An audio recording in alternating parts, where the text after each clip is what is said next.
Tell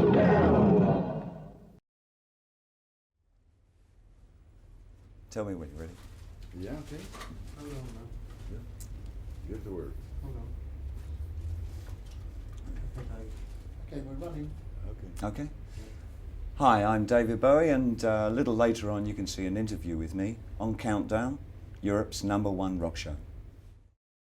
When I was a younger guy and I had the option to be either a musician or a painter, when I was thinking about being a painter, it never occurred to me that I was going to want to be a painter to make a big killing, you know, and make a lot of money, because that wasn't what was happening then. I mean, our whole idea about painting being a career opportunity just wasn't there, and that seems to have happened over the last 10, 15 years. And it's happened to rock far more as well, whereas once upon a time you really moved into rock because the whole idea of it was exciting. There were girls, there was, you know, a lot of fun times, and you could make some statements about something or other. Mm-hmm. And you think of something or other to make a statement about. But now guys approach it very seriously as a career opportunity. You know, it's as serious as banking these days or something for a lot of kids, you know. It's a whole different ballgame. You think it will change the sound of music over the years? Oh, it has done. Yeah, it's changed. It's changed what's available anyway. I mean, it's very hard to pick up good music. I'm not so sure about Holland. I've not spent enough time there. I'm not familiar with what used to be called underground stations, or the FM format, the old American FM format you have, or college stations. But generally in America, it's almost impossible to pick up good music on radio. Absolutely impossible. I mean, you really are restricted to college radio, which is a tiny share of the market, you know. I think it's a great struggle for any artists that really have a strong integrity with what they're doing.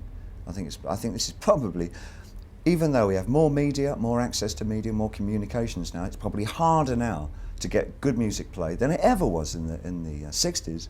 God, the 60s were brimming over with good music on radio, you know, it was fantastic. Yeah. Very difficult now. I think everybody's playing safe right now at this moment.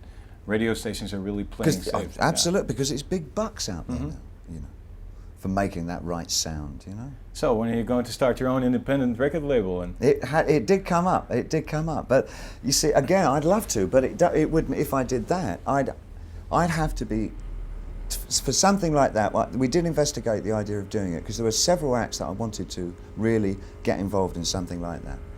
Mainly Sonic Youth, Pixies, Glenn Branca. Those were the top three I wanted to get involved with. But you know, you'd have to be looking after something like that 24 hours a day, otherwise somebody else will run with the ball and change the whole animal and it'll become something else. You know, and it's so time consuming. I wouldn't act as an artist anymore. I would have to become some kind of record executive. And it's no good me just fronting a record label and then leaving it up to other people to run, because then it wouldn't be what I'd sort of figured. I wouldn't be able to keep its integrity. It would just become another competition to A&M, or, you know, eventually, because all things do. Look at Rough Trade. Yeah. You know, it was like the pinnacle, the flagship of the independent thing, and it's bye-bye. Now, you yourself, you see the music as a real competitive business? Oh, it is. Do you have competitors? I would say that I stay out of it. I'd like to say that. Whether that's true or not, I don't know. You could tell me from the outside, but I don't really feel that. I feel that, frankly, over the last 20 years or so, I'm pretty much my own man. I suppose it's very cheeky of me to put myself in the same light, but if I look at Bob Dylan, he doesn't have competition. He's just Bob Dylan. Whether you like him or don't like him, whether he does good stuff or bad stuff, he's still Bob Dylan, and you don't compare him with anybody. It's not a competitive kind of thing. It's the same with the Stones. I know they create mock competitions for them with other bands. I've noticed in America it's been happening. But there's really no way that you can compare the Stones with anybody. And I would hope that I think I probably am in the same kind of position. I'm David Bowie, and I'm either good, I'm a pile of shit, or, you know, I'm accessible and not accessible, I'm obscure, very commercial. I change all the time, but I'm still me, you know. No. I think that was the my answer is no. I don't feel that I'm in a competition. I do feel it's very competitive for new artists, and they really have to make up their minds if they're going to sort of present themselves as something to take off the shelf, or whether they want to be in it. Whether you want to make music because you want to make the music, or whether you want to use the music to obtain fame.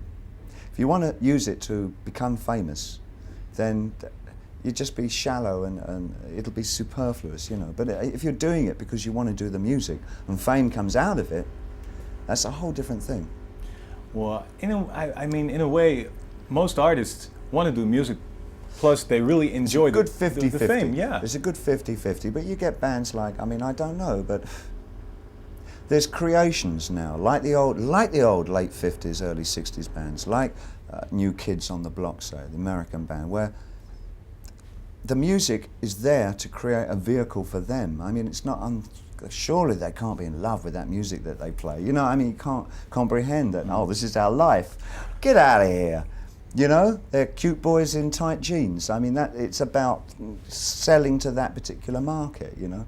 It's just like early Osmond stuff, you know. Osmond's music wasn't their life. It enabled them to get a TV show, you know, and all that. It's like, that's all that whole early 60s syndrome has come back again, you know.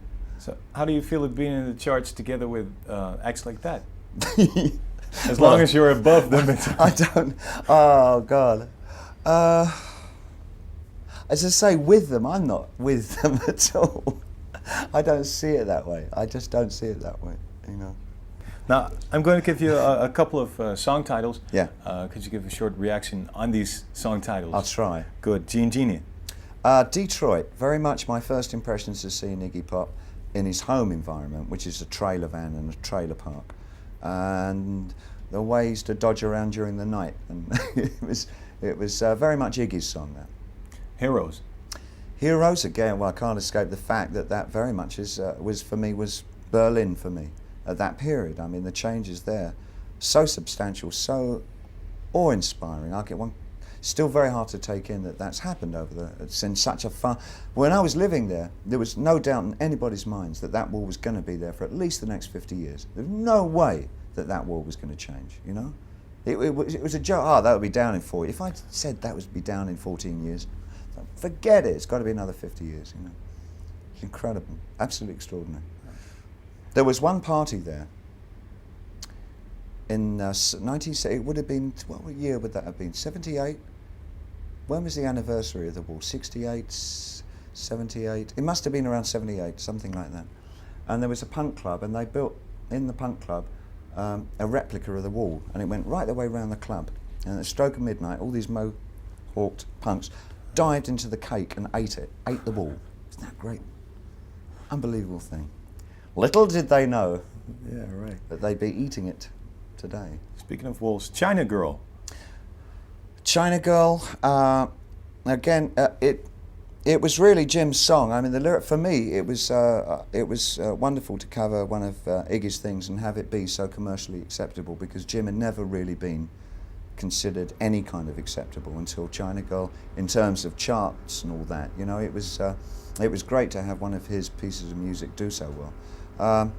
Lyrically, it's difficult. I can only interpret that because I didn't write the lyrics. I mean, they're Jim's lyrics. And for him, I know they were specifically personal because he was having an affair with actually, I think she was a Vietnamese girl at the time. And it was very much a personal thing for him. But as a portrayal, I can quite get into it. And for me personally, it reminds me of being in Sydney, because there's in Australia, there's a large Chinese community there. And we had a really attractive, wonderful girl who did the video there for me, so I kind of think about that. God. This is not America? This is not America. Giorgio Moroder is a very good producer, but he pipped me to doing the soundtrack for Metropolis. That annoyed me terrifically. We were doing that song in the studio, and he wrote the music, I wrote the lyrics. And he said, you know, David, Brian Eno and I had been working on the idea for doing music for Metropolis for quite a long time. You know, the old silent movie by Fritz Lang? Yeah. And he said, I saw this wonderful film in New York a few weeks ago, Napoleon, you know, but Coppola, his father, did the music for it. Silent movie, fantastic. I said, yeah, I saw that. He said, well, I found an old film, I'm going to do one. I said, what do you mean you found an old film? It's this old German film. He said, it's great, it's called Metropolis. He said, you've got to go see it. What do you mean you're doing it? He said, I bought it, I'm doing the music, I've got Queen playing it on it and everything. I said, oh, you've got Queen playing on Metropolis? And all my music. It was because I'd loved that film ever since art school. Had so much to do with my stage lighting in like '76 with Station to Station and all that. And I couldn't believe. Oh well, that was that song anyway. So I remember that. It was an excellent movie, by the way. I must say that. Yeah. I thought Sean Penn was truly excellent in that movie. Yeah, right. It was a really good performance. Thanks to George Harrison, of course, who. Right. Okay, Let's Dance. Final one. Let's Dance. Having something which I felt had absolutely no future, seeing that being taken and shaken by a producer, made into something unbelievably commercial. I mean, for me, it was just a song on the album, Let's Dance, and it was okay, but it was no great shakes. But then Niall got hold of it and did these horn arrangements and all this, and made it sound like this disco thing, and it was like, and it did all this business. I mean, it was complete and utter shock to me. I just couldn't believe it. But a positive shock? Oh yeah, it was marvellous. I was radiant. I was over the moon having that kind of success. It was terrific.